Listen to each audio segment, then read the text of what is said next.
Aujourd'hui, on reçoit l'attaquante franco-ontarienne de l'Université de Mercyhurst, Jeanne Maisonneuve, et on revient sur la conférence de presse de Michael Andlauer. Tout ça et beaucoup plus dans un instant.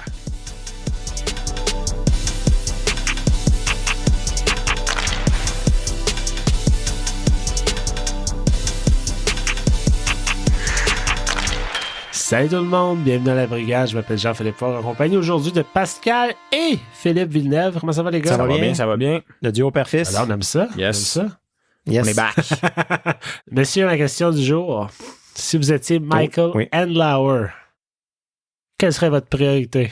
C'est drôle que tu poses la question parce que Michael Andlauer a déjà donné ses 3 priorités, les 3 choses à laquelle il allait Intéressant. porter attention. Nouvelle arena numéro 1.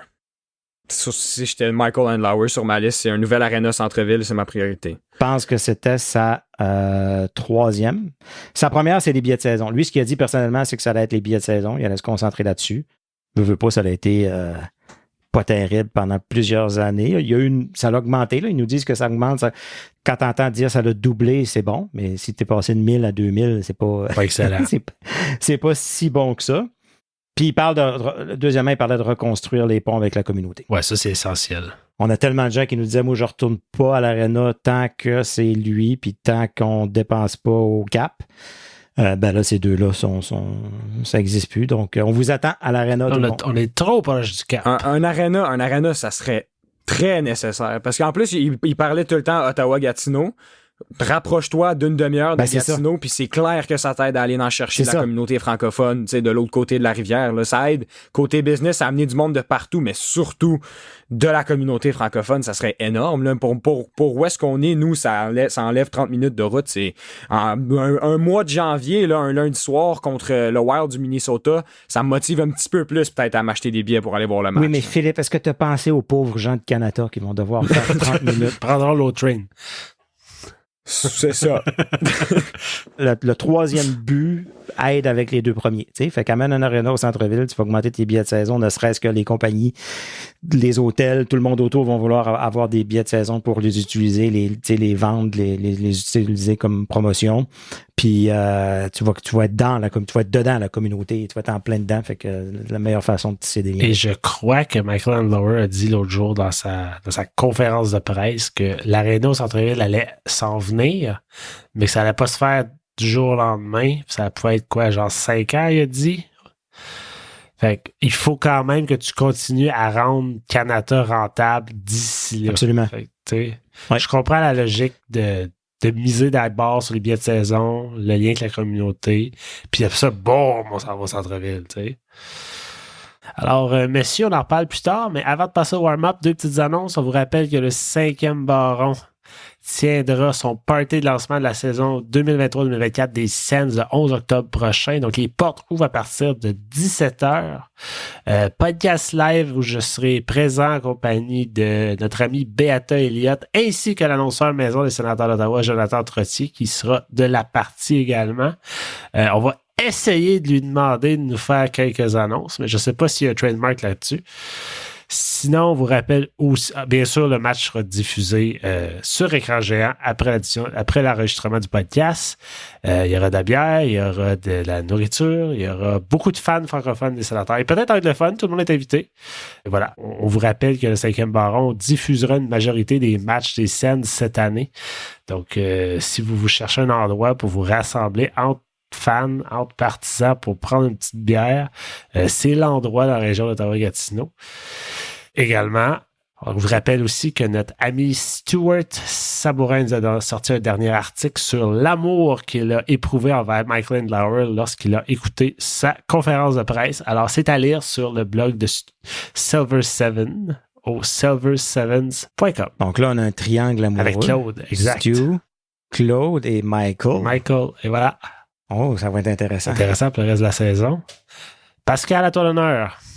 Donc, comme on a parlé tout à l'heure, début de l'ère Andlauer qui commence, il nous a parlé vraiment de l'importance qu'il accordait au marché d'Ottawa, mais pas le marché d'Ottawa, le marché d'Ottawa-Gatineau. Maintenant, le mot Gatineau est accroché au mot Ottawa à chaque fois qu'on entend parler.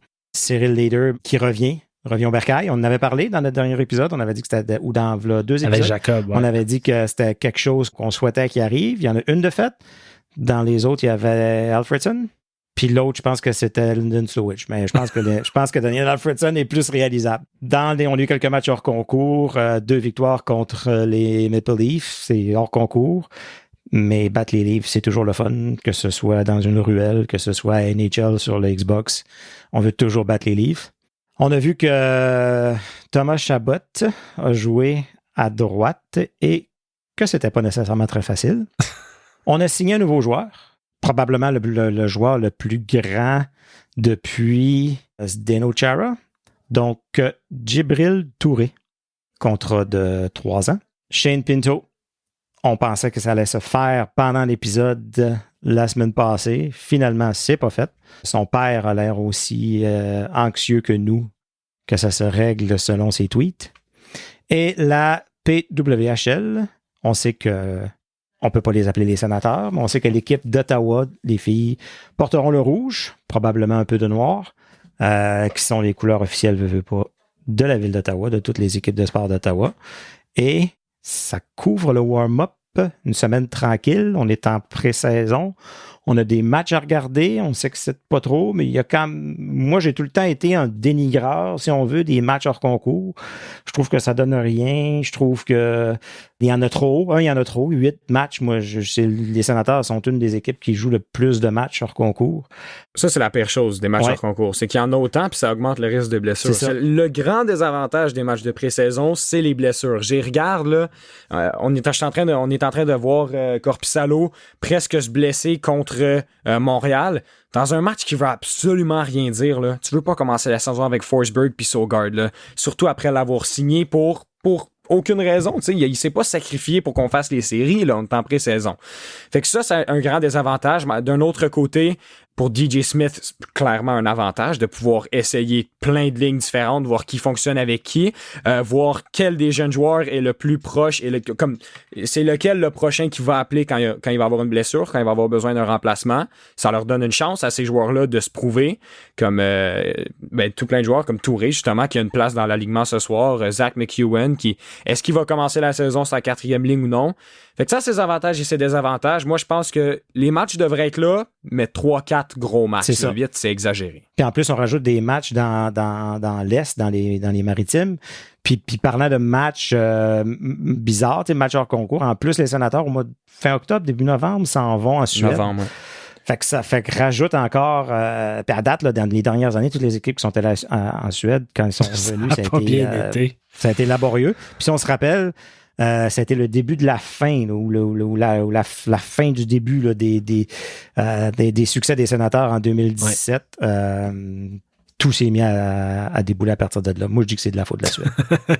Puis une affaire aussi que j'ai vu passer, puis vous pourrez me dire si je dis n'importe quoi, mais je crois que les 2 matchs que les Sénateurs vont jouer en Suède sont des matchs à domicile. C'est des matchs locaux. Absolument. Ça, on perd 2 matchs à la maison, 2 matchs où il y a un revenu quand même conséquent qui s'ensuit, 2 opportunités d'amener des parties dans notre aréna. C'est un peu étrange, ça. Oui, je sais pas quel genre de compensation qui a été négociée ou même s'il y en a eu une, là, mais... Il n'y a pas le choix d'en avoir une. Tu peux pas juste enlever 2 matchs à la maison d'une équipe. Là. Même s'ils s'en vont là puis ils portent leur chandail à la maison, tu es quand même sur un autre continent puis tu vis dans un hôtel puis tu as le décalage horaire dans le corps. Tu as tous les désavantages de ton côté, encore pire que si tu vas aux États-Unis. C'est la même chose pour les autres équipes. Je dis pas qu'on va être désavantagés, mais si les autres équipes, eux autres, ça leur enlève pas de match à la maison, surtout les Leafs, par exemple, qui sont dans notre division, ben là, clairement, on a un désavantage. Il va falloir qu'on passe à quelque part, me semble. Voilà. Monsieur, Michael Andlauer a parlé. Il a dit quelques mots en français. Comme on l'a mentionné tantôt, il a mentionné que l'équipe des Sénateurs était l'équipe de la communauté d'Ottawa-Gatineau. Ouais. Vous dites quoi, ça? Puis qu'il nous promettait d'en prendre soin. Puis je trouvais qu'il y avait toutes les bonnes paroles. Il est allé... je sais pas s'il a demandé à ChatGPT d'y faire un speech. Je sais pas si on peut demander. Écris-moi un speech pour quelqu'un qui vient d'acheter une équipe de hockey qui vaut $1 milliard. Puis c'est une chose que j'ai trouvée particulière, c'est... On dit... Tu sais, tout le long, on a dit Michael Andlauer et un paquet de... On disait qu'il y avait beaucoup d'autres investisseurs. mais c'est vraiment juste lui qu'on voit. Il les a pas nommés, c'est pas sorti, hein? Le propriétaire des Generals d'Oshawa a publié quelque chose sur les médias sociaux. Puis il y a Jeff York. On sait qu'il y en a beaucoup qui sont avec lui. La famille Mahorta aussi qui avait été question, là. C'est ça. Fait que je sais pas c'est quoi le montage financier exact. Probablement qu'il est à 50% plus un minimum, tu sais. Fait qu'il est vraiment l'actionnaire majoritaire, puis l'équipe est vraiment sous son nom, là. Mais peut-être que ça va venir avec le temps où on va apprendre à les connaître aussi, puis en savoir plus sur... parce que comme lui, avant, on disait les Canadiens appartiennent à Molson, mais lui, il était propriétaire à 15% des Canadiens. Oui. Moi, ce statement-là, Ottawa-Gatineau, je l'ai vu un peu d'un œil politique. Okay. On sait que Marco Andlauer débarque du Canadien de Montréal. Ouais. On sait que le Canadien de Montréal est extrêmement agressif, marketing-wise, au Québec. Et à Gatineau, même si techniquement, c'est le territoire des sénateurs d'Ottawa, que les sénateurs ont juste laissé aller depuis 30 ans. Moi, je pense qu'en s'affichant comme l'équipe d'Ottawa-Gatineau, en plus de l'autre statement qu'il a fait qui dit on est la petite équipe entre deux géants qui se pensent le nombril du monde. Ouais. Puis j'ai l'intention de les prouver, prove them exact. Wrong. Je pense qu'il y a l'intention, il a un peu annoncé la guerre aux Canadiens à Gatineau. Il a dit que ce serait plus aussi facile que c'était avant à Gatineau, là. C'est super, puis il dit qu'il a tout vidé son garde-robe de stock des Canadiens, fait que ça c'est une bonne étape de fait. On est content. Ouais. Moi, j'ai beaucoup aimé aussi ce que Andlauer a dit que tout le hype autour de Ryan Reynolds, Snoop Dogg, The Weeknd, moi, j'étais pas inquiet. On a la plus grosse célébrité à Ottawa, Daniel Alfredson. Ça, c'était quand même incroyable. Il a dit exactement ça. Ça, c'est incroyable comme statement. On n'a pas besoin d'une plus grosse vedette. Ouais, on n'a pas besoin d'une plus grosse vedette à Ottawa. On l'a déjà, puis c'est Daniel Alfredson. Alfredson qui était dans la salle. Ça, j'ai trouvé ça excellent. On a tout simplement pas assez de nos anciens joueurs de grande qualité comme ça qui font encore partie de la communauté. Les ponts entre eux et côté propriétaire, ça n'a pas été facile. Si Andlauer est capable de ramener un gars comme Alfredson, on s'entend qu'il est dans les plus importants. Là, déjà, la saison passée, Alfredson était au match d'ouverture. C'était fou de le voir là. Là, il est là pour la conférence de presse. Il est présent. Il est présent encore dans la communauté d'Ottawa. Il est encore ici. Il faut juste le ramener un peu plus proche puis lui donner un rôle officiel et important. Ben, Kevin Mandalesi nous l'a dit la semaine passée. D'ailleurs, Alfredson, il décide que ça va dans le hot tub. Il s'en va dans le hot tub du Centre canadien de Tire. Il rentre au CT ici. Il se pogne un bang dans la machine. Il n'y a pas de problème. Là. Ouais, non. Ouais. J'ai hâte de voir quel rôle il va avoir. On parle d'un rôle de... Mais c'est ça. Développement. C'est-tu plus long parce que s'il y a une négociation qui se fait, il n'y a pas nécessairement le rôle qu'il voudrait avoir? Il n'est pas sûr encore du rôle qu'il va avoir? Ou... Attends, peut-être que Cyril Leader entre en poste plus officiellement pour commencer à négocier. Ouais. Parce que je pense qu'ils ont toujours eu une bonne relation, les deux. Là. Je pense que dans le passé, ça n'a jamais été un problème. Il y a quelque chose que Leader a dit que j'ai lu dans un article de Sylvain Saint-Laurent dans Le Droit. Ça aussi, j'ai trouvé ça beau. Il y a tellement de beaux statements dernièrement concernant les sénateurs. Ouais. C'est là, les deux a dit quand on a fondé cette équipe-là en 92 avec Randy et Randy Sexton. Ouais, Randy Sexton et Bruce Firestone. Et voilà. Il a dit on avait 3 buts. Fonder cette équipe-là, avoir une équipe compétitive, puis gagner la Coupe Stanley. On n'a pas encore gagné la Coupe Stanley, ma job n'est pas finie. Ouais. Il est revenu puis il peut gagner la Coupe Stanley. Là. Mais on fait ça pourquoi? Ils jouent au hockey pourquoi? Et c'est le but, c'est tout tourne autour. Évidemment, l'argent est important, mais aller gagner une Coupe Stanley, c'est le but principal, là, c'est ça qu'on veut. Fait que c'est une bonne chose à entendre quand même. C'est clair. Vous avez pensé quoi de Thomas Chabot sur la droite? Ben, c'était difficile, mais moi je trouve ça... Écoute, si c'est vraiment le plan ou c'est le but de l'essayer à droite au début de la saison, je trouve ça injuste envers ton guerrier des 5 dernières années qui sort d'une fin de saison difficile une saison difficile l'année passée, blessure à la fin de l'année. Tu veux qu'il commence en confiance cette année, s'il te plaît, mets-le pas du côté sur lequel il y a de la misère pour qu'il commence avec 5-6 games, puis que là, plus difficile, puis que là, tout le monde y tombe sur la frippe pour le restant de la saison. Je pense que c'est jouer avec le feu. Là. C'est pas une façon d'y redonner confiance tant qu'à moi. Là. Écoute, il y en a d'autres qui... Chychrun, il vient d'arriver. Sanderson, c'est un genou. Amuse-toi avec d'autres avant, là, mais avoir... t'as un guerrier pour ton équipe depuis longtemps qui défonce les 2 poumons, puis moi, je soupçonne qu'il y en a un 3e à quelque part à chaque game. My God! Mais d'un autre côté... Peut-être que c'est lui qui l'a demandé. Peut-être que quand DJ Smith y en a parlé, il a dit « Ça fait longtemps que j'ai voulu essayer ça. » Il y a des défenseurs là, qui ont essayé. Brandstrom l'a dit, lui, il préfère jouer de l'autre côté. Pourquoi pas Chabot? Les deux ont un style quand même similaire. Je pense que quand tu es un défenseur défensif, t'es mieux joué de ton bon côté. Quand tu es un défenseur offensif qui arrive du côté... Admettons un gaucher qui arrive du côté droit, t'as un parfait angle de tir. Là. Puis on sait que Thomas Chabot, c'est exactement ce qu'il veut faire. Quand il patine, il y a quand même la rondelle du côté de la bande, donc ça peut être un peu moins risqué. Je sais pas. Mais ça a quand même ses avantages. Mais effectivement, si c'est DJ Smith qui a imposé ça, après y avoir forcé à jouer 35 minutes par soir, là, ça se fait pas. Là. Ça se fait carrément pas. Faudrait savoir les discussions en arrière. Déjà qu'on a vu Chabot et Chychrun jouer une trentaine de minutes dans un match pré-saison. Ben oui. Pourquoi? Je sais pas. C'est 2 gars qui aiment ça. C'est 2 gars qui aiment jouer beaucoup de minutes. DJ Smith, il a dit qu'ils veulent jouer, ils aiment ça jouer. Mais, OK, mais... Ils vont être blessés tous les deux au mois de février, là, tu sais. C'est comme dire, les enfants, ils veulent pas se coucher, ils aiment ça écouter la série. Ben oui, mais c'est toi le parent, au bout du compte, là. Faut que tu les envoies dans leur lit à un moment donné. Fait que c'est la même affaire, tu sais. C'est toi qui gères le temps de jeu, c'est pas eux autres, là. Mais Chychrun du côté droit, ça serait parfait, j'ai l'impression. On l'a vu, là, dans son match, il a pris la place à Norris. Exact. Il y a un sniper, Chychrun, là. Il y a un tir précis, puissant. Il peut pas faire ça s'il est du côté gauche. Là. Il faut avoir un angle parfait dans le top au-dessus de l'épaule. C'est pratiquement impossible, tandis que de ce côté-là, t'as tout un côté d'ouvert. L'angle est parfait, puis il y a toutes les qualités pour réussir à scorer. Donc, si jamais... en fait, on va avoir besoin d'en mettre un du côté droit, c'est certain. On a trop de gauchers. Ça en prend. Fait que c'est lequel qui a le meilleur tir, c'est lequel qui va t'amener le plus d'opportunités de compter en étant du côté droit. Je pense que c'est Jacob Chychrun. Pourquoi mettre Chabot?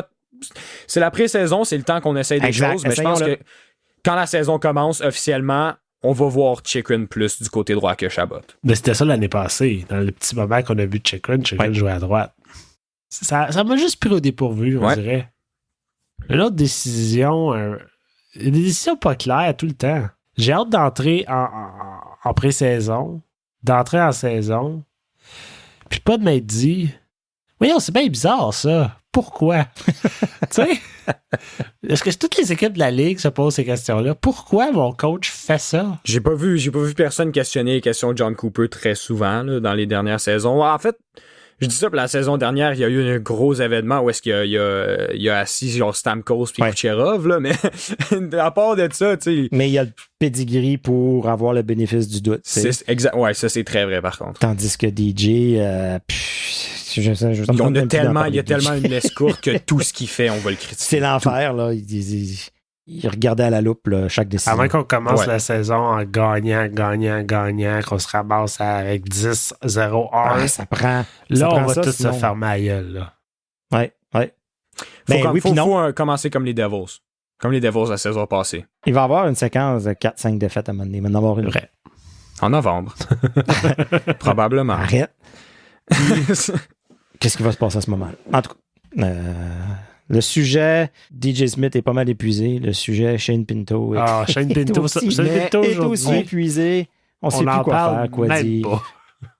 Non, c'est ça. Mais c'est ça. Par contre, on parlait de Michael Andlauer, puis là, tu parlais de DJ Smith. Moi, c'est une des choses que je suis le plus curieux. Pas comment, qu'est-ce qu'il va faire pour l'Arena, pas nécessairement qu'est-ce qu'il va faire côté billets puis tout ça, mais qu'est-ce qu'il va faire quand ça va pas fonctionner avec Dorion, quand ça va pas fonctionner avec DJ Smith. Est-ce que lui, il va les prendre, les grandes décisions?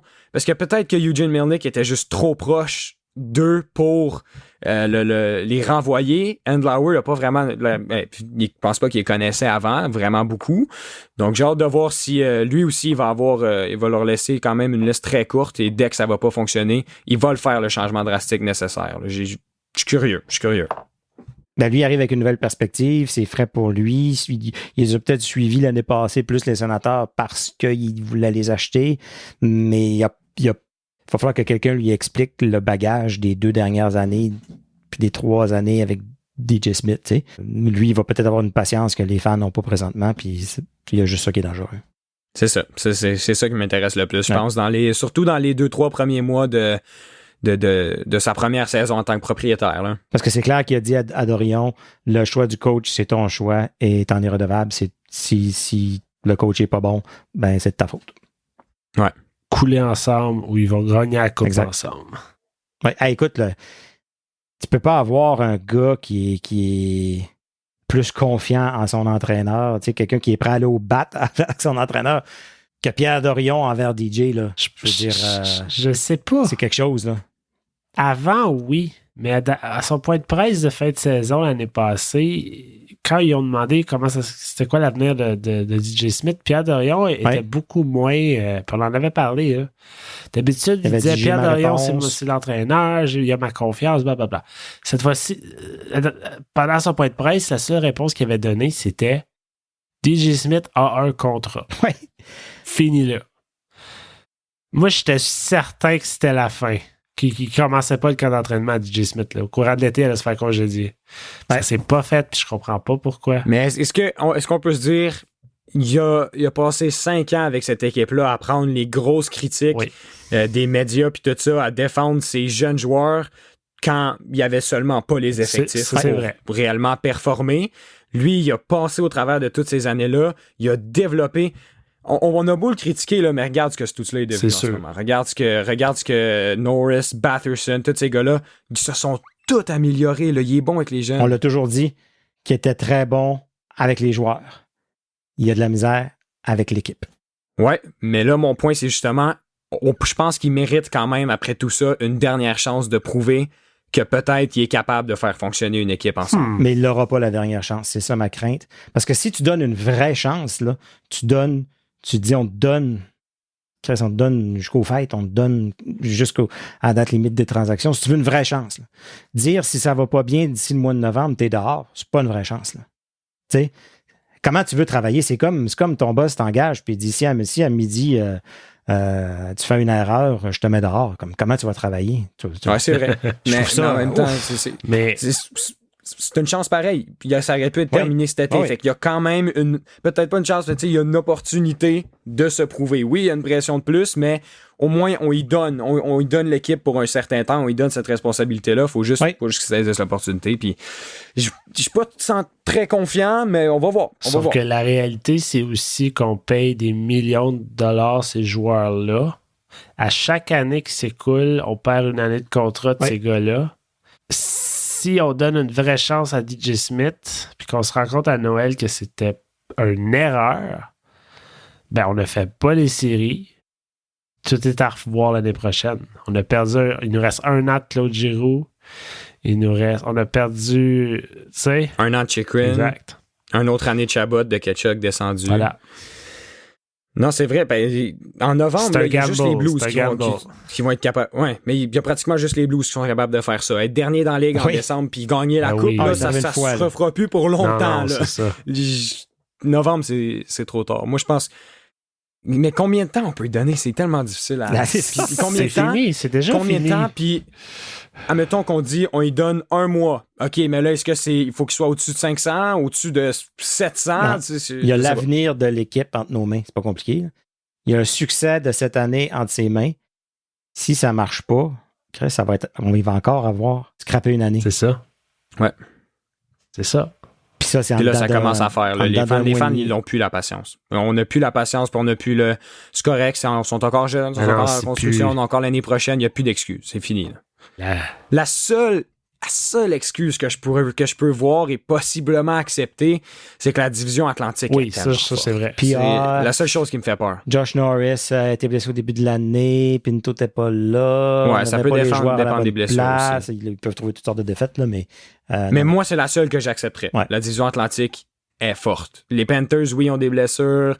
Il y a des équipes comme Boston qui régressent, mais tu regardes la division encore, selon moi, il y a une équipe que je suis certain qu'ils ne feront pas, puis c'est Montréal. Le reste pourrait le faire. honnêtement. Non, c'est clair. C'est clair que ça va être difficile. Je sais pas quoi dire, mais on est là. On n'a pas vécu la division canadienne pour se faire dire qu'on fait pas les playoffs, là. Non. Hey! C'était tellement difficile ce temps-là, passer de l'école en ligne à après ça, rien faire jusqu'à 10 heures pour regarder les Sens perdre 7-0 contre les Canucks. C'était fou, mais je le refaisais le lendemain. Ah non, c'était pas une belle période de l'humanité. C'était 6-0 après une période, là. Fait que là, il restait 2 périodes à écouter en 11 heures. Je remontais en haut pour la deuxième. C'est un problème. Une belle maladie mentale. Une maladie mentale, mais c'est une... on a parlé de Josh Norris brièvement, là. Aujourd'hui, en date de l'enregistrement, le 27 septembre. S'il y avait un match, là, il jouerait. Il y a un match. C'est juste contre les Canadiens et puis il joue pas. Non, c'est ça. Mais s'il y avait un match de saison, là, il jouerait, là, il serait correct. Là. Mais mon point, c'est que ce matin, il a patiné avec un chandail pas jaune. Jaune? Non? Pas jaune. Noir ce matin. Okay. Le chandail de contact est disparu. OK. Écoute, c'est bon signe. Je pense qu'il aurait pu dire que, mettons, que Giroux, que Tkachuk, que Batherson, que n'importe qui avait ce petit tweak-là. Ça aurait passé. Le tweet aurait été publié, on n'aurait jamais entendu parler. Mais parce que c'est Norris, ça l'a explosé. Puis avec raison, je nous comprends d'être inquiet. Là, on a complètement raison d'être inquiet puis d'en faire trop. Peut-être que lui, vraiment, il est chez eux, il regarde le monde puis il est comme, sont fous. Là. Il y a quelque chose qui a bougé. Je suis correct, là. Mais nous, c'est normal. Là. C'est normal qu'on soit inquiet. Ouais. Tu coûtes 8 millions, tu scores 40 buts puis t'es pas sur la glace. On te veut sur la glace. Ouais. Ça fait un an qu'on t'a pas vu. Ouais. Je ferme la porte des Sens, je me dirige vers la PWHL. Ouais. Un petit moment. On n'a pas grand-chose à dire. Il ne s'est pas passé grand-chose depuis le repêchage. On sait que là, tous les joueurs qui n'ont pas été sélectionnés sont éligibles à être signés en tant que joueurs autonomes. Okay. C'est ça qui se passe, mais il n'y a pas vraiment d'annonce. Puis tu as parlé des couleurs tantôt. On a vu sur les médias sociaux qu'avant, où les logos étaient noirs ou blancs, chaque logo est maintenant d'une couleur différente. Donc, celui de l'équipe d'Ottawa est rouge. Comme ça. Ça fait du sens. Celui de l'équipe de Montréal est rouge vin. Je ne sais pas ce que ça veut dire, mais ça reprend la couleur de La Force de Montréal, qui était l'équipe féminine l'année passée. OK. Qui joue dans la même ligue que les Six de Toronto et Pride de Boston, etc. Je sais pas. Moi, je m'attendais vraiment à avoir du bleu, blanc, rouge au niveau de l'équipe de Montréal. J'étais un peu surpris. Là, j'ai hâte de voir quand tout va être officiel. Là, quand on va avoir les logos, les couleurs, les chandails. J'ai hâte que ça commence. J'ai hâte de voir le niveau de jeu, comment c'est compétitif et tout. Ça va être le fun. Moi, c'est clair que je vais regarder des matchs. Je vais garder un œil là-dessus. Malheureusement, Sarah Nurse est à Toronto. Marie-Philippe Poulin est à Montréal. Ouais. Mais j'ai le goût de me dire, je l'aime, Marie-Philippe Poulin, mais prendre pour Montréal, pas capable. Pas capable. Va falloir que je prenne pour Ottawa. Je t'ai bien élevé le mot. Ouais, c'est ça. J'ai bien fait ma job. Non, malgré que, en tout cas, il faut que je te reparle. Là. On a fait une entrevue avec Jeanne Maisonneuve. Elle nous a parlé de sa discipline à l'université, puis sa routine, puis comment elle s'est à glace le matin avant l'école. Puis on a des petites choses à se dire tantôt. D'ailleurs, on n'a pas grand-chose à dire sur la PWHL parce que justement, il ne s'est pas passé grand-chose. Mais on en a parlé avec Jade. Fait que on va justement entendre de son point de vue à elle en tant que joueuse qui évolue dans les ligues universitaires américaines, pour qui, comme elle nous le racontait, après sa 4e année, elle devient éligible à être repêchée par une de ces équipes-là. Fait que ça va être intéressant. C'était intéressant, on vous présente ça tout de suite, là, dans maintenant. Quelques instants. Notre entrevue avec Jade Maisonneuve. Alors, originaire de Saint-Isidore, dans l'Est ontarien, elle porte maintenant les couleurs de l'Université de Mercyhurst aux États-Unis. Jade Maisonneuve, comment ça va? Ça va bien, toi? Ça va très bien. Jade, je vais te poser une question. En 2021, quand tu es venu nous voir, tu nous as dit, et je cite, que un de tes rêves dans la vie, c'était de jouer pour une université aux États-Unis. Alors, laisse-moi te demander, comment se passe ton rêve? Je joue à l'université aux États-Unis, donc ça va bien. Dans le nuage. Mais comment ça se passe? Est-ce que ça répond à tes attentes? Ouais, j'aime vraiment, vraiment ça. C'est vraiment ça que je m'attendais aussi. Autant côté école, puis tu sais, t'entends beaucoup d'histoires comme l'université aux États, tu sais, la vie sociale, tout ça, c'est tout le temps plus gros, c'est tout le temps plus comme Fait que ça, c'est vraiment vrai. Comme le monde, ils disent The American Dream. C'est vrai, c'est une vraie chose. Puis côté hockey aussi, comme le niveau puis tout ça, c'est vraiment, vraiment ça que je m'attendais. Puis ça va très bien, j'aime vraiment ça. Fait que comment ça s'est passé, en fait? Est-ce que on t'a approché? Toi, tu as fait des applications? C'est quoi le cheminement un peu pour se rendre là? T'avais-tu plusieurs options ou... Fait que dans le fond, la dernière fois qu'on s'est parlé, je suis pas sûre, on était où? Est-ce qu'on avait parlé de Robert Morris? Oui, on en avait parlé. Tu nous avais raconté que le programme de hockey féminin de l'université avait été annulé, ou du moins mis sur hold, que tu avais dû attendre 1 an pour justement aller à Mercyhurst. C'est ça. Fait que dans le fond, j'ai rentré 1 an plus tard que j'étais supposée à cause de ça. Mais je sais pas si vous avez entendu, cette année, Robert Morris, ils sont revenus. Le programme de hockey est revenu. Est-ce qu'ils t'ont appelé? Non, ils n'ont pas le droit parce que, dans le fond, vu que je suis ailleurs, ils n'ont pas le droit de me contacter. Mais ils sont dans notre conférence, dans le fond. Fait que je vais jouer contre eux ici puis là. Fait que c'est quand même un peu drôle. Fait qu'on les aime pas, là. Non. Ben, dans le fond, c'est vraiment une nouvelle équipe. Parce que, tu sais, dans le fond, ils ont tout perdu. Fait que là, il a fallu qu'ils recommencent à zéro. Mais, dans le fond, c'était ça, là. C'était après cet incident-là. J'ai tout de suite rentré en contact avec d'autres écoles. Donc, dans le fond, j'ai parlé aux dernières écoles que j'avais été en contact avec, juste voir s'il y avait encore de la place pour 2021. Puis ça, dans le fond, c'était 2-3 mois avant que l'école commence, avant que la saison commence. Fait que toutes les équipes étaient finalisées. Donc, j'ai pas eu de chance pour ça. Mais il y en a beaucoup qui m'ont répondu comme « Ah, tu sais, 2022, comme oui, t'aurais 1 année que tu jouerais encore junior, mais on t'offre ça. » Fait que dans le fond, j'ai une décision à prendre. Puis Mercyhurst, j'ai eu la chance de visiter. J'ai vraiment aimé ça. Malheureusement, c'était vraiment dans le temps de COVID. Fait que j'ai fait beaucoup de visites d'écoles virtuelles. Ça doit être toute une expérience. C'était comme, il m'a envoyé un lien YouTube de comme un drone qui faisait le tour du campus, des affaires dans moi. Fait que c'était c'était difficile. C'était difficile dans ce sens-là, mais tu sais, des appels avec les coachs, puis j'ai été en contact avec des filles qui étaient déjà sur l'équipe, puis on a parlé un peu de comme la culture, puis comment eux ils aimaient ça, puis dans le fond, tout pour moi est revenu à Mercyhurst. Puis je voulais savoir... Oui, vas-y, excuse. Dans le fond, je te posais, c'est pas trop loin de la maison non plus. Dans le fond, je me suis rapprochée... On parle de Pennsylvanie, là, Erie, Pennsylvanie, Erie. c'est ça. Dans le fond, je me suis rapprochée de Robert Morris de 1h30, 2 heures de la maison, en fait. Pennsylvanie, ça c'est... Si tu juste me situer, on parle...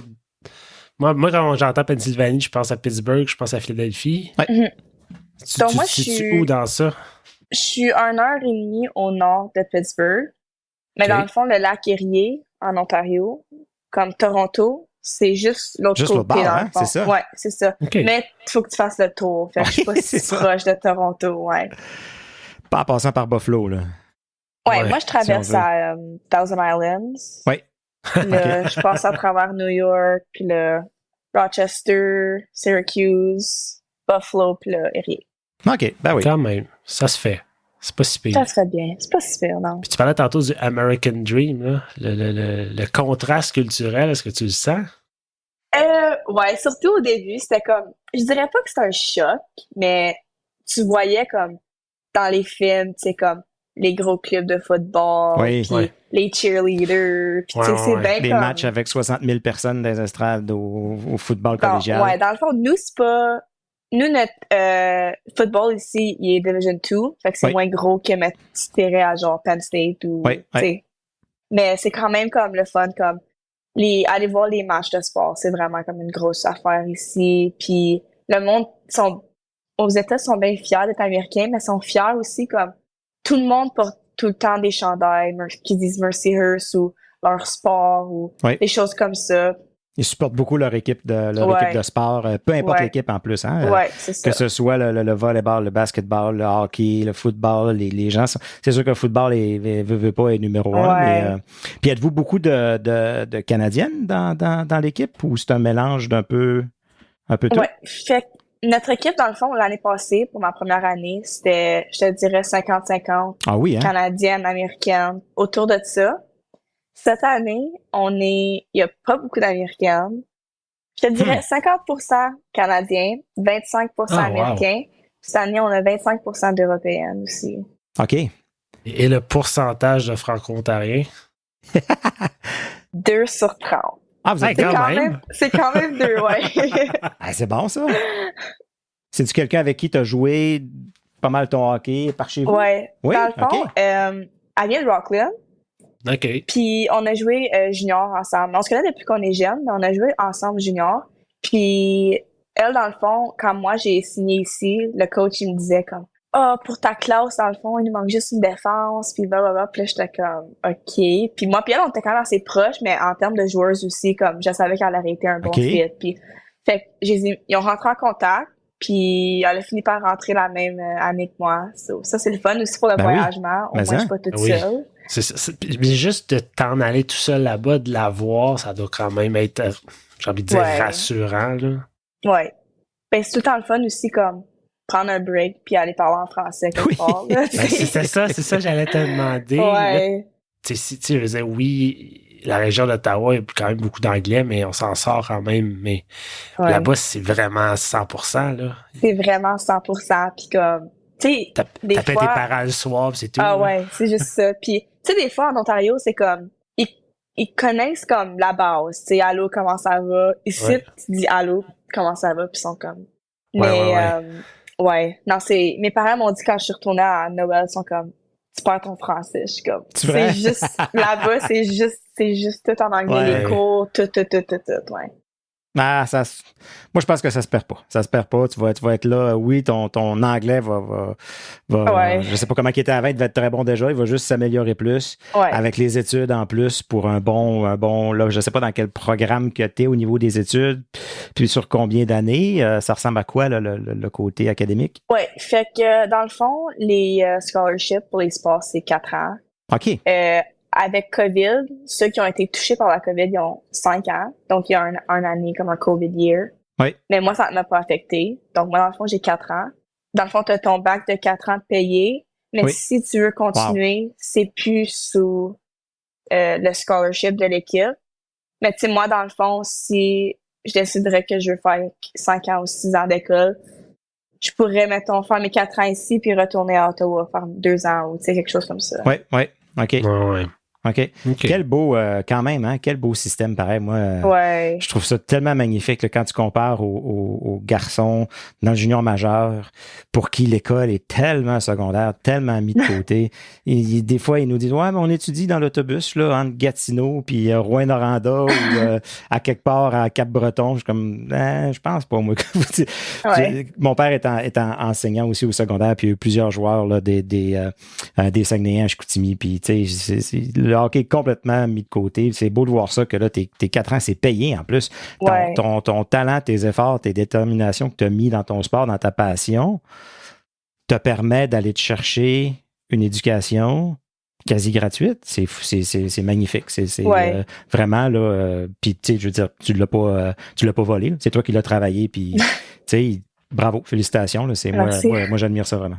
Ben oui, pour toucher à ton point aux études aussi, comme nous, ils mettent vraiment, vraiment un emphase sur, comme ils disent en anglais, c'est student athlete, puis pas le contraire. Fait que c'est vraiment, ils font sûr que c'est les études avant tout.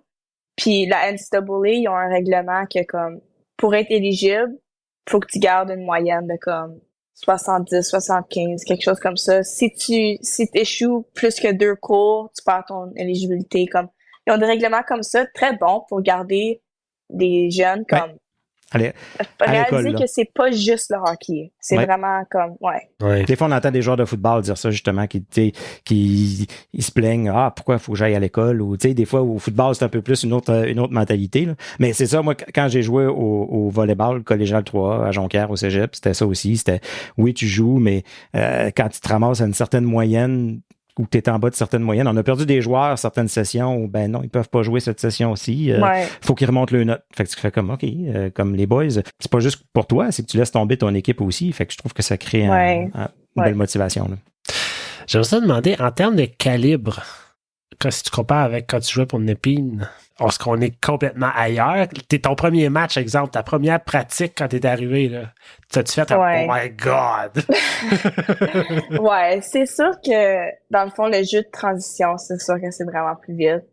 Puis les filles sont plus vieilles, les filles sont plus fortes, sont plus grandes. Le IQ, tu sais, ils ont plus d'expérience. Ouais. Très intelligents. Fait que oui, c'était vraiment un gros step. Fait que ça veut dire que c'est de 18 à 22 à peu près les âges? Ouais. Fait que dans le fond, tu rentres 18-19, ça dépend comme. Puis 21-22. OK. Puis côté ça fait système ça. de jeu, là, quoi, ça se ressemble-tu un peu? C'est une autre mentalité, une autre façon de penser la game ou ça se ressemble?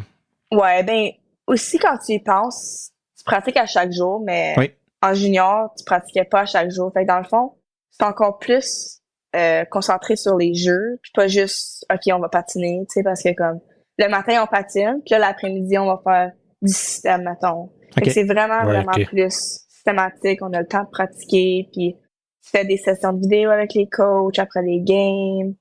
Tu parles de comme comment tu peux mieux te placer, des choses comme ça. Fait que c'est sûr que dans ce sens-là, c'est beaucoup plus sérieux. Puis, veux pas, t'améliores ton jeu en termes de positionnement puis système, comme tu dis. Fait que, dans le fond, oui, je te dirais que ça aussi, c'est vraiment un step plus haut que le junior. Dans tout ça, dirais-tu que ton style de jeu à toi a évolué? Ça, la dernière fois, tu disais que tu te comparais peut-être un petit peu à un genre de, je veux dire, style de jeu à la Jean-Gabriel Pajot, tu disais. Est-ce que c'est encore un peu ça? Comment tu te décrirais? Ouais, mais moi, je dirais pas que mon style de jeu il a changé. Ma vitesse, moi, ma vitesse, ça a toujours été ma plus grande force. C'est ça que tu nous avais parlé. Puis, je me le fais dire encore à ce niveau ici. Puis, je suis vraiment courte pour comparer au reste de l'équipe, mais je me fais tout le temps dire que j'ai pas peur de rentrer dans le top et d'être agressive. Fait que ça, je dirais que c'est mes deux plus grandes forces. Puis ça a toujours été mes deux plus grandes forces. Fait que quand j'ai monté à ce niveau ici, je me suis dit, si j'utilise ça le plus que je peux, ça va vraiment, vraiment m'aider. Puis le reste va suivre. Ici, c'est très focusé sur faut que tu aies de la confiance. Puis faut que tu sois capable de faire tes jeux plus vite parce que quand tu joues des grosses équipes, là, c'est... Oui. Puis d'ailleurs, les matchs, ça doit ressembler un peu comme le masculin. C'est un match par semaine, la fin de semaine, puis des entraînements presque toute la semaine. Fait que c'est vraiment différent là, du junior. Là. Un match par semaine, comment tu trouves ça? Il te vient-tu des bébites d'un jambe des fois de dire il me semble que c'est pas je joue pas assez souvent? Ben non, dans le fond, nous, à chaque jour, on est dans le gym et sur la glace, pratique d'équipe. Puis 2 fois semaine, moi personnellement, je vais sur la glace le matin avant mes cours. Avec un skill coach pour faire de l'extra. Il y en a qui en font pas, il y en a qui en font plus. C'est vraiment comme à toi. Mais pour les matchs, c'est vendredi, samedi. Les vendredis, samedi. C'est vrai, c'est 2 matchs. C'est les vendredis soirs, les samedis soirs. Puis c'est domicile ou sur la route. OK. C'est pas, je trouve que c'est beaucoup. Au début, tu trouves que c'est beaucoup parce que c'est vraiment différent de junior. Que c'était comme 2-3 pratiques par semaine de game. Ouais. Mais une fois que tu es dans la routine puis que tu t'habitues, c'est vraiment comme... C'est la même heure à chaque jour. C'est une belle puis c'est une bonne routine. J'aime ça. C'est pas trop. Dans le fond, eux autres, ce qu'ils veulent, c'est préparer des futurs professionnels du sport. C'est ça. Ouais. Quand tu parles de sur la route, j'imagine vendredi, mettons, tu joues à la maison. Là, après le match, tu prends l'autobus puis tu pars. Comment ça marche? Ouais, fait que dans le fond, nous, on part 1 jour d'avance ou 2 jours d'avance. Parfois, ça dépend comment loin. Quand on arrive à la destination, on a une pratique sur leur glace. Fait que dans le fond, ça nous donne la chance de comme s'habituer à leur glace. Des fois, les bandes sont différentes, les fenêtres sont différentes. Il y a des places c'est plus large. Des affaires comme ça. Fait qu'on a le droit à une pratique sur leur glace. Puis ensuite, là, on a tout notre horaire. Ça change par équipe. Mais là, c'est la game le vendredi, la game le samedi. Puis tout de suite après la game du samedi, tu reviens. Si c'est très, très loin, des fois, on couche, puis on part le matin. Mais souvent, tu pars tout de suite, même si ça arrive à minuit, 1h. Puis c'est tous des voyages en autobus. C'est toutes des universités qui sont rejoignables en autobus en dedans d'une 12aine d'heures, j'imagine? Ouais, donc nous, l'année passée, dans notre conférence, on a une équipe de Saint-Louis. OK. Donc, eux, on prend l'avion parce que ça serait vraiment loin en autobus. Mais à part de ça se fait vraiment tout en autobus, ouais. C'est quoi le plus loin en autobus que tu peux faire? Je pense qu'on a fait un voyage de 12 heures. Je pense. Puis le plus C'est loin, rough, là. Puis tu sais, comme, en bas, c'est encore plus long. Puis là, t'arrêtes. Puis là, t'as comme des petites affaires. 12 heures, je pense, ça a été le plus long. Puis le lundi matin, de retour sur les bancs d'école, là.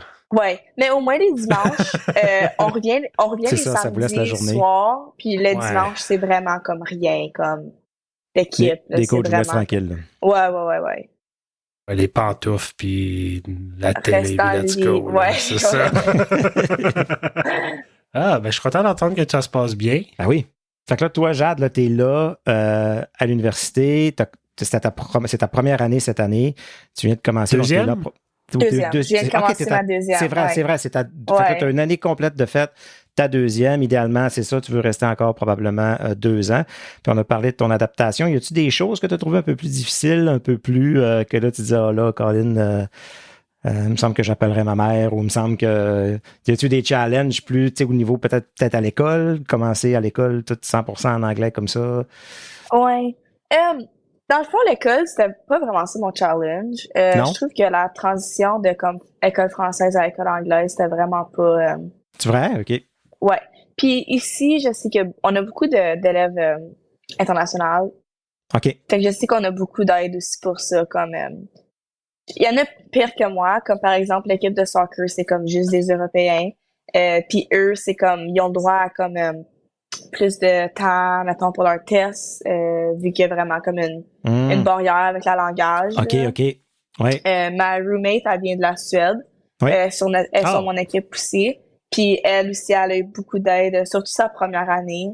Dans le fond, comme des tuteurs gratuits parce que pour, mettons, l'aider à écrire ses essais, des choses comme ça. Parce que elle, c'était tout du Google Translate. Puis tu sais, des fois, ça n'a pas tout le temps de sens. Elle doit beaucoup aimer ChatGPT ces temps-ci. Elle doit l'utiliser pas mal. Fait que dans le fond, moi, je me dis qu'il y en a des pires que moi. Puis moi, je trouve que c'était vraiment pas ça mon challenge. C'était plus côté hockey, dans le fond. Tu sais, tout le monde qui finissent ici partent à un point d'être les meilleurs. C'est vraiment les meilleurs de chaque équipe qui finissent à la même place. Fait que tu peux pas arriver ici en passant ta première année que tu vas être la meilleure, à moins que t'aies vraiment comme... Tu sais, fait que dans le fond, tu te bats tout le temps pour une place sur l'alignement chaque soir. Puis les pratiques, c'est comme, je veux pas, on est tous amis, mais on compétitionne tous pour la même chose parce que nous, il y en a 5 qui jouent pas à chaque partie. Fait que, OK. C'est le coach qui décide à chaque match. Ouais, c'est ça. Fait que, surtout ma première année, c'est comme, t'es nouvelle, puis t'es moins habitué, t'as moins d'expérience, puis c'est nouveau, puis c'est plus difficile. Puis ils font pas une rotation pour faire plaisir à tout le monde, là. C'est sûr non, c'est vraiment, c'est vraiment, si tu deserves, tu vas l'avoir. Puis mon coach personnellement, il va beaucoup avec, si t'as une bonne semaine de pratique, tu vas probablement jouer la fin de semaine. Pour, je dirais c'est plus la 4e puis la 5e ligne. C'est plus comme entre ces 6-là. C'est sûr que comme n'importe quelle autre équipe, les 2 premières lignes, à moins que ça va vraiment mal, il n'y a pas tant de changement. Mais je pense que c'est plus ça le challenge en arrivant ici, c'est t'es pas habitué à ça, t'es habitué de power play, puis penalty kill, puis ton coach, il se fie à toi pour tout. Puis ici, tu recommences comme à te battre pour chaque être pause juste de glace, dans l'alignement. Ouais, c'est ça. Puis comment ça va à ce niveau-là? Parce que là, t'es à ta 2e année. Est-ce que ça devient plus facile plus les années avancent? Ou il y a tout le temps une plus jeune en arrière qui pousse aussi fort? Ouais. C'est ça, hein? Je dirais pas que c'est facile, mais je te dirais que moi, personnellement, ça va de mieux en mieux parce que je sais qu'est-ce qu'il faut que je donne, puis je sais que si je donne pas, qu'est-ce qui va m'arriver. Mais quand je suis arrivée dans l'année passée, j'avais pas cette mentalité-là. Donc, tu sais, comme, faire le travail d'extra, rester plus longtemps, puis ces choses-là, moi, je le sais maintenant, qu'est-ce qu'il faut que je fasse. Puis nous, cette année, nos freshmen qui ont rentré, c'est beaucoup d'Européennes, comme j'ai dit. Donc, eux, ils rentrent, puis ils ont déjà 21 puis 20. Oh. Fait que je reste encore une des plus jeunes. Ben oui. Fait que ça, c'est difficile. Mais j'ai quand même l'expérience, une coche, parce que j'ai été une année dans le système. Ouais, c'est ça. Ça m'aide, mais c'est tout le temps comme... Faut juste que tu travailles fort à chaque jour. Avec le temps, tu sais ce que tu vaux, tu sais ce que tu es capable de donner. J'imagine qu'au début, tu as une certaine insécurité aussi. Là. Oui. Puis il n'y a pas de secret, là, comme tu le dis, ça semble être... tu sais, si jamais tu n'es pas choisi, probablement que tu vas dire, ben regarde, je le sais pourquoi, parce que si tu n'es pas choisi pour un match, tu vas dire, ben je sais que cette semaine, j'ai manqué ci, j'ai manqué ça. Fait que... Puis les coachs sont très bons avec le feedback aussi. Là, comme si je joue pas, il va me le dire, puis il va me dire pourquoi. OK. Puis je pense que c'est vraiment de comme, tu te crées une identité, puis tu sais qu'est-ce que le coach s'attend de toi, parce que chaque joueur a un rôle sur l'équipe. Puis t'essaies pas d'être quelqu'un que t'es pas, tu sais. Comme si ça s'attend de ça de toi, essaie pas d'être le héros, tu sais. Ouais. Puis comme ça va bien aller comme ça. Fais ce que tu sais faire, reste avec la base, joue ta game. C'est ça. Mais moi, honnêtement, je t'écoute de parler depuis tantôt, puis les pratiques, le patin le matin avant toute les une cours. Discipline, hein? C'est vraiment impressionnant, c'est vraiment quelque chose que... Je vais avoir une discussion avec mon grand dans le sous-sol. Oui, c'est ça. Moi, mon petit bonhomme s'est réveillé à 5h30 à matin, puis je suis brûlé ben raide, là. Fait que félicitations, honnêtement. Puis, en terminant, on a... Tu t'en souviens peut-être, la tradition des tirs de barrage. Oui. Pascal va te shooter quelques questions. Puis tu réponds comme ça vient. Oui, ben ouvert comme conversation. Rien de compliqué. Ta dernière série télé, si tu as eu le temps, que tu as binge-watché, que tu as écouté ou que tu as apprécié?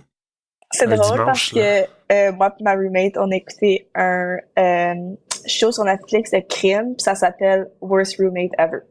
Ah oui! C'est bon, ça. Ah, c'est excellent. C'est sur Netflix, ça? C'est où? Ouais, c'est sur Netflix. Worst Roommate. C'est-tu un fait vécu? C'est un documentaire. C'est un documentaire, ouais, c'est un documentaire. Puis dans le fond, chaque épisode, ça parle de crimes entre des personnes qui vivent ensemble. Ouais. Ah, OK. OK, parfait. Fait que là, vous êtes vos gardes, c'est correct. Ouais, c'est ça. Quand elle se met à parler en suédois, là. Et moi, je réponds en français. En français? C'est ça. OK, mettons, là, on est dimanche, tu as eu ta semaine, tu es à la maison, tu as ton hoodie, tes pantoufles, tu écoutes la télé. C'est quoi ton snack? Qu'est-ce que tu vas chercher dans le frigidaire ou dans le garde-manger? Ben, nous, notre cafétéria, ils ont des vraiment bons biscuits. OK. Fait que je te dirais ça. Mais si tu t'attendais à quelque chose de plus santé... Non. Non, ton cheat snack. Cheat snack, là. Le biscuit? Le biscuit de la cafétéria. Tu te sens pas coupable, tu as eu ta semaine au complet, comme dimanche, là, je me paye ça. Ouais, okay. Je pense que tu as donné. Puis vous y avez accès pas mal n'importe quand? Comme tu sors de ta chambre puis vous avez accès à la cafétéria tout le temps? Ouais, c'est ça. Fait que dans le fond, moi, mon bâtiment, c'est comme des appartements. Il est nouveau de 2-3 ans passés, puis il y a une cafétéria à la première étage. Mais sinon, il y a vraiment une cafétéria comme générale pour tout le monde au milieu du campus. Ouais. Puis dernière question, à part la famille, parce que ça, ce serait la réponse facile, qu'est-ce qui te manque le plus de Saint-Isidore? Je te dirais mon chien parce que... ça fait partie de la famille, ça, là. Ah, OK. Ben, OK. S'il n'y a pas d'autre chose, ça va être ton chien. C'est une question piège, il n'y a pas grand-chose dans cette histoire. Je sais pas, je suis jamais allé. Ben, c'est juste parce qu'on l'a eu juste avant que je déménage ici. Fait que je l'ai pas vu comme grandir et tout ça. Sinon, de Saint-Isidore, qu'est-ce qui me manque? Je te dirais juste comme d'être dans ma chambre puis dans mes affaires. C'est ça. C'est vraiment pas pareil. C'est le petit lit puis tu dors avec une roommate à chaque jour. Comme ça, c'est vraiment différent. Changes-tu de roommate à chaque année ou c'est la même de l'année passée? Fait que dans le fond, la première année, c'est nos coachs qui décidaient on était avec qui. Mais c'était tout le temps quelqu'un de l'équipe. Puis les 3 autres années, c'est vraiment toi qui décides. Ah! OK. Ouais. Mais il faut que ça reste les filles de l'équipe, par exemple.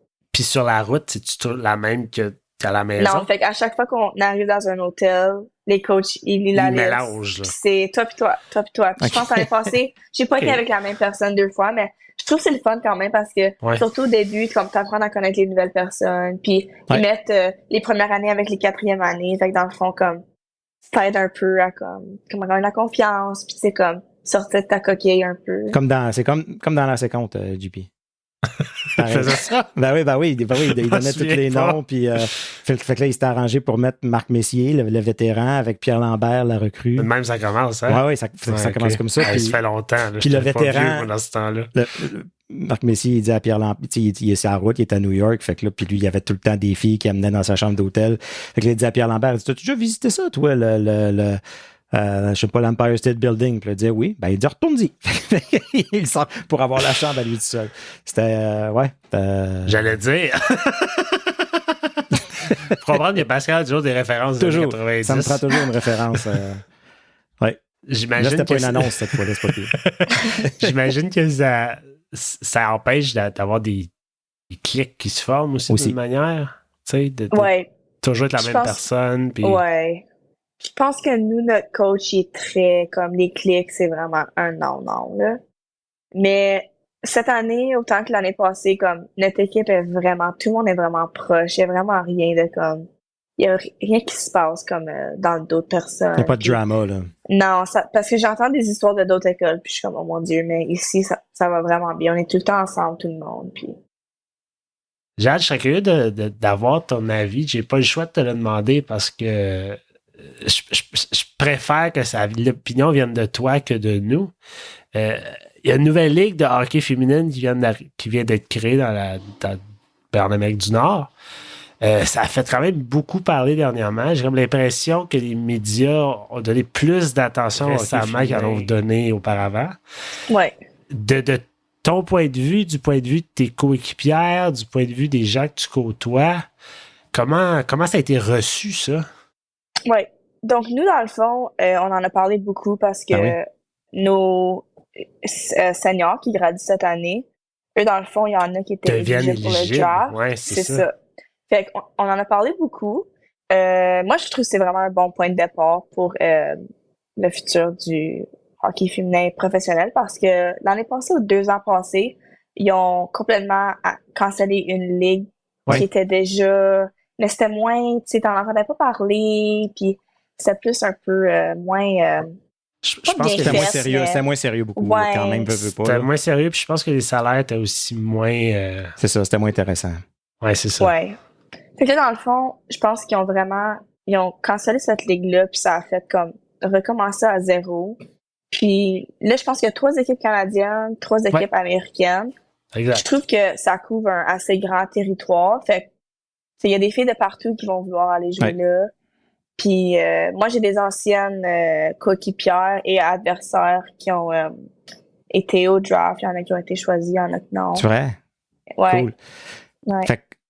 Fait que là, toi, quand on t'avait vu, tu nous avais parlé, entre autres, que le rêve ultime, c'était Team Canada. Ça, est-ce que ça vient te rajouter un autre but? C'est quelque chose que tu vises officiellement? Oui, c'est sûr, parce que dans le fond, en ce moment, c'est vraiment la seule ligue professionnelle ici. Où tu pourrais gagner ta vie maintenant, là, ça devient une option. C'est ça, exactement. Fait que oui, c'est sûr que c'est un rêve, puis je suis sûre que c'est un rêve aussi pour les hockeyeurs de mon âge. Est-ce que tu vas suivre une équipe plus qu'une autre? Ben, j'imagine que je vais suivre l'équipe d'Ottawa, peut-être parce que je vais pouvoir aller voir des matchs plus que les autres. Réponse. Mais... Est-ce que tu as entendu parler comment la Ligue a approché les joueuses éligibles au repêchage? Tu sais, je sais pas comment ça marche. C'est un peu arrivé sur comme un cheveu sur la soupe, cette ligue-là. Ça a fait un ravage sur les médias sociaux. Les gens se sont énervés. Puis là, le repêchage, je l'écoutais en direct. C'était excellent. C'était super le fun à voir. Mais c'est cette perspective-là de la joueuse que on disait, je serais curieux de savoir est-ce que c'est un courriel, c'est un appel, tu sais, comment ça marche? Parce que vous n'avez pas d'agent à votre niveau, là, je pense pas. Il y en a que oui, mais c'est moins... tu le vois moins, vu que, comme dans le fond, il n'y a pas tant d'options. Dans le fond, c'est tu vas dans cette ligue-là ou tu y vas pas. Tu n'as pas comme des décisions à prendre. Oui. Mais non, je sais pas comment que il aurait été approché.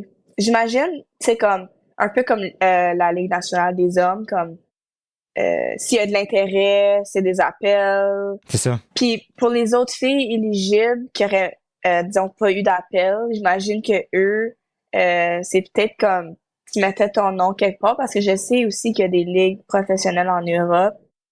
Fait qu'il faut pas mélanger ça non plus. Oui, c'est vrai. Ouais. Je sais pas le calibre de ces ligues-là, par exemple. J'imagine que c'est pas comparable, là. Je pense pas que c'est comparable. Puis je sais que les Européennes, disons qu'ils viendraient pas jouer aux États, eux, ils jouent dans cette ligue-là à comme un très jeune âge. Fait que j'imagine que ça se compare pas. Ben, moi, en tout cas, j'espère juste une chose, puis j'ai entendu quelqu'un dire ça à la radio l'autre jour, justement. C'était... Je pense que... En tout cas, ce que je souhaite, c'est que les médias connus donnent une place à cette ligue-là comme ils la méritent, tu sais. Parce que je pense que c'est là que tout se joue. Parce que, est-ce que le calibre va être bon? Oui, on le sait qu'il va être excellent, là. C'est équipe Canada, équipe États-Unis et plus divisé dans 6 équipes. Le calibre va être exceptionnel. Le spectacle va être incroyable. Maintenant, à Ottawa, c'est une chose. Au Québec, l'équipe de Montréal, est-ce qu'elle va bénéficier d'une couverture digne de ce qu'elle mérite quand on sait que les médias québécois parlent du Canadien de Montréal 7 jours sur 7, 24 heures par jour, là? Il va falloir qu'ils s'appellent les Canadiens de Montréal, ils n'auront pas le choix. Ça, c'est une autre affaire qu'on se questionne. On sait rien encore. On ne sortent pas. Toi, selon vous, je vous demande aux deux, est-ce que cette équipe-là devrait se coller un peu sur son équipe professionnelle masculine ou ça devrait vraiment partir puis aller chercher sa propre identité? Tu sais, quand tu jouais pour les Lady Sen, c'était vraiment limite trop collé sur les Sénateurs. Ouais. Moi, je pense que avant, tu sais, on est tellement dans une phase comme qu'il faut encourager l'hockey féminin, puis faut que ça aille en montant, puis tout ça. Moi, je pense vraiment qu'avant de commencer cette ligue-là, ils ont eu beaucoup de comme liens avec les équipes professionnelles d'hommes. Je suis sûre qu'il y a eu beaucoup de comme sponsorship ou des choses comme ça, parce que je pense que si il y aurait pas moyen que la ligue pourrait fonctionner, il l'aurait pas commencé en premier lieu. Ça fait du sens? Fait que je pense qu'il y a peut-être quelque chose qui se passe que tu vois pas trop comme sur les médias. Il a été dit qu'il y avait eu beaucoup de discussions avec la Ligue nationale, avec l'Association des joueurs hommes. Moi, j'ai l'impression que les équipes masculines auront comme mandat de donner une certaine visibilité. En tout cas, j'espère. Pour le reste, on verra. Oui, non, regarde, c'est fantastique. Moi, je trouve que, justement, avec les programmes américains, les programmes collégiaux, toutes les ligues un peu plus, les ligues mineures, féminines sont de plus en plus grandes. Ça crée un plus gros bassin, ça crée des espoirs. Puis là, tu avais juste une espèce de sortie de tout ça éventuellement. Fait que c'était comme un rêve difficile à atteindre. Puis là, on crée vraiment quelque chose d'atteignable pour celles qui vont être les meilleures. Fait que je pense qu'on était vraiment rendu à créer ça. Puis moi, comme je disais, je suis pas inquiète. Je pense que l'engouement va être là pour les premières années. Les gens vont l'écouter. On sait que, écoute, on a tout un bon spectacle quand on l'écoute aux Olympiques. Fait que vraiment, là, je pense que ça va être un coup de circuit, cette ligue-là. Jade, un gros merci pour ton temps ce soir. Super le fun de te revoir, de te reparler 2 ans plus tard. Nous, on était vraiment dans nos débuts. C'était notre première saison. Oui, ça, vraiment. C'était vraiment dans notre 4e épisode qu'on faisait. Total, l'année passée. On était des petits bébés. Oui. Puis, on se l'était dit, comme on va grandir ensemble. On évolue ensemble, chacun de notre côté. Puis c'est vraiment le fun de voir l'évolution. J'espère qu'on va pouvoir se reparler une prochaine fois, voir où t'es rendu. Dans 2 ans. Dans 2 ans. Oui, se reparler de la nouvelle ligue professionnelle. Peut-être une collaboratrice. Tu vas te faire repêcher par la PWHL, puis tu vas nous raconter ça. Et voilà. À chaque étape, on se reparle. Ouais. Parfait. Cool. Merci, Jade, puis bonne chance pour ta saison. Merci à vous.